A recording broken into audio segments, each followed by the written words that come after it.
Look, let me guess. You're trying to save money. Not retire at 35. Not buy a Lamborghini. Just save. You open your bank app and you see $1,800, then $2,100, then $2,350. And for a second, you think, oh, this is it. I'm finally getting ahead. And then, boom, car repair, medical bill, insurance deductible. Something breaks in your apartment. Or your credit card statement is just higher than you expected. And suddenly, you're back at $1,400, staring at your phone, thinking, how is saving $2,500 this hard? Meanwhile, you hear people casually say things like, yeah, I saved my first $25,000 in a few years. And that's when it really messes with your head. Because if that is true, why does this feel impossible? If you've ever felt that exact frustration. Yeah, that's literally what we're talking about today. Introduction. Required line included. My name is Zach, and I spend way too much time thinking about why money feels harder at the beginning than it ever does later. If you're someone who earns money but feels like saving and investing is painfully slow, make sure to hit the subscribe button and give this video a thumbs up if this helps you out. Because today we're breaking down why the first $5,000 feels slower than the next $50,000. And I'm going to show you the math, the psychology, and the exact shifts that make wealth suddenly feel like it speeds up. And here's the thing. Once you understand this, you stop blaming yourself, and you start playing the game correctly. The core lie. Most people believe. Let's challenge the biggest assumption right away. Most people believe money grows linearly, meaning, if saving $5,000 takes 2 years, saving $50,000 should take 20 years. That feels logical.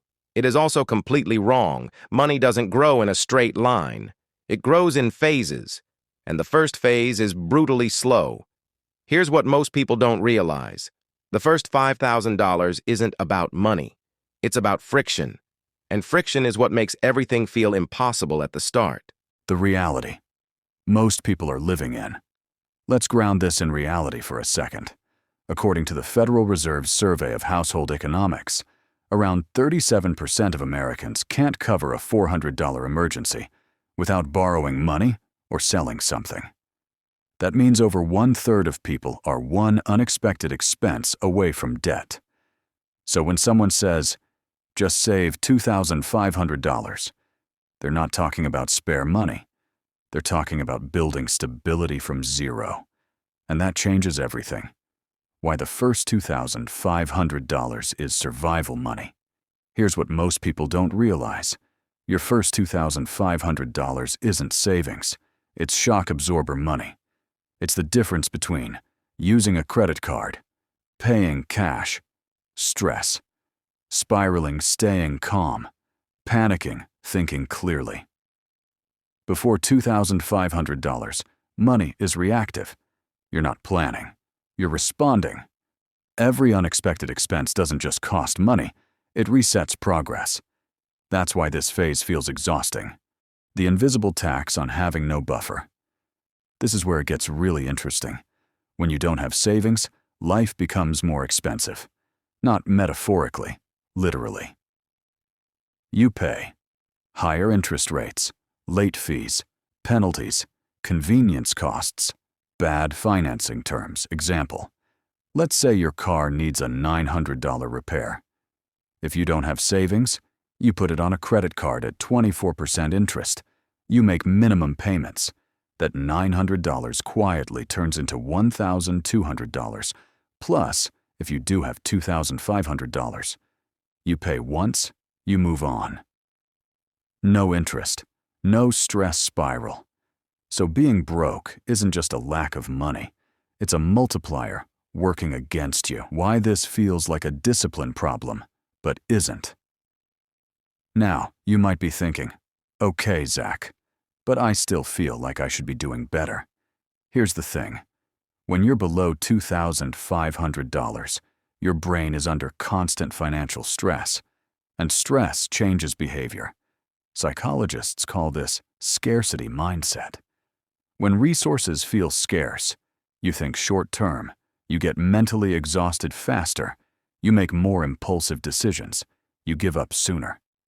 This isn't a willpower issue, it's cognitive overload. You're running your life on low battery all the time. Why $2,500 is a psychological threshold. Let me explain why this number matters so much. $2,500 doesn't make you rich. It doesn't solve all problems. It doesn't protect you from everything. But it does one critical thing. It turns emergencies into inconveniences. And that single shift changes how people behave with money. Once emergencies stop resetting you to zero, progress becomes real. Why $25,000 feels easier. After this point, this is the part that surprises people. Once someone breaks past the first few $1,000s, saving accelerates. Not because they suddenly become smarter, but because they stop relying on credit. They stop paying interest. They stop panicking. They stop undoing progress. Saving stops being emotional and starts becoming mechanical. That's momentum. A simple math example. Let's say you're trying to save $200 a month. Before $2,500. One $600 expense wipes out 3 months of saving. You feel defeated. You slow down or stop. After $2,500, that same expense barely dents progress. You keep saving. Momentum continues. Same income, same behavior, different outcome. Why most advice fails at this stage? Most financial advice skips this phase. It jumps straight to investing optimization, side hustles, passive income. But if you don't have a buffer, none of that sticks, because every setback knocks you back to survival mode.